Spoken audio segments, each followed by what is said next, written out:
Tonight, we're peeling back the layers of a case that has both shocked and haunted the nation.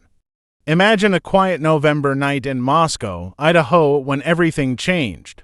For bright students, a small-town campus, and a house that should have been a sanctuary. But, by morning, it would become the scene of an unthinkable crime. Today, we're taking you inside the chilling events of that night, piecing together every detail leading back to one man, Bryan Christopher Kohberger. What would drive a seemingly normal, intelligent individual to be linked to a crime so horrifying and methodically planned? Bryan Christopher Kohberger wasn't always a name associated with fear and suspicion. Born in 1994 in Albrightsville, Pennsylvania, he was quiet, intelligent, and perhaps even ordinary at first glance. However, behind his introverted nature and keen academic focus, there were early signs of something darker. Kohberger's fascination with criminal behavior wasn't just a passing interest, it was a deep dive into understanding the darkest parts of the human psyche. Friends described him as intense, socially awkward, and increasingly fixated on studying the psychology of crime.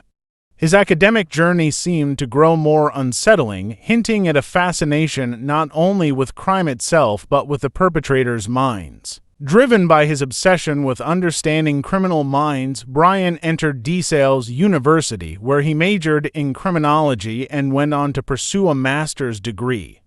Professors praised his academic dedication, but peers noted his unusual intensity.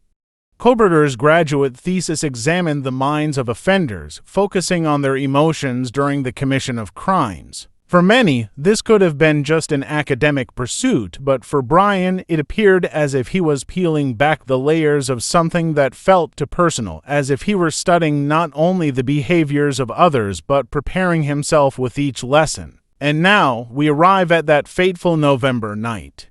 The victims, a group of students in their early 20s living together off campus. Their night had likely been filled with the sounds of laughter, discussions of future dreams, and the comfort of friendship. Yet, in the dead of night, something sinister lurked outside, waiting. The house became a scene of horror in the early hours, with each room holding signs of a calculated approach that defied understanding. Authorities would later describe the scene as one of chilling efficiency, a brutal testament to the mind behind it. While the public grappled with the shock of the incident, law enforcement followed subtle but mounting clues.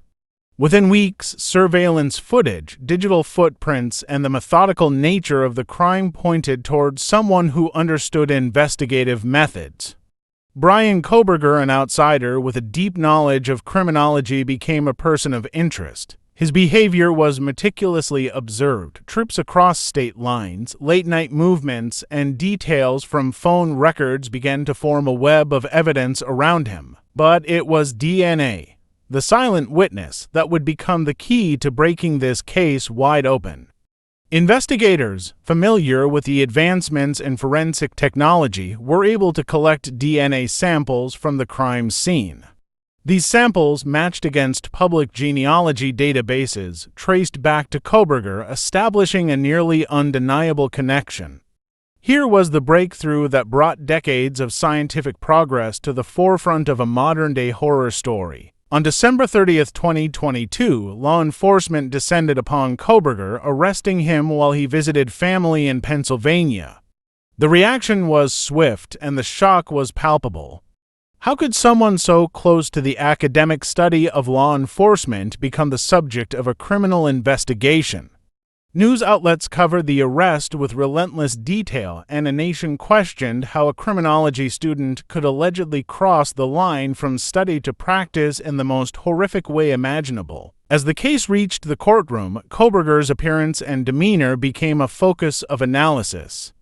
In stark contrast to the harrowing nature of the crime he was accused of, Kohberger's expressions were largely stoic, offering little insight into the mind that once meticulously studied crime.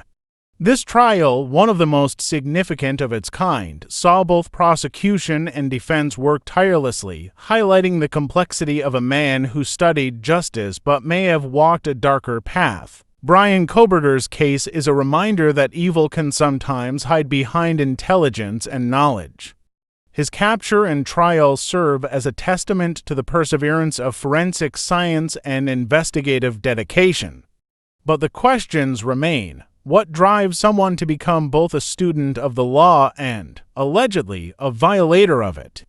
Kohberger's story will continue to be a part of the true crime lexicon, offering a stark look at the dangers of obsession with the criminal mind. Thank you for joining us in unraveling the enigma of Bryan Kohberger. As we await more developments, his story serves as a stark reminder of the thin line between fascination and compulsion. If you're captivated by stories that pull back the curtain on human nature's darkest depths, make sure to subscribe, like, and hit the bell for more. Let's keep exploring, stay safe, and remember to always stay vigilant.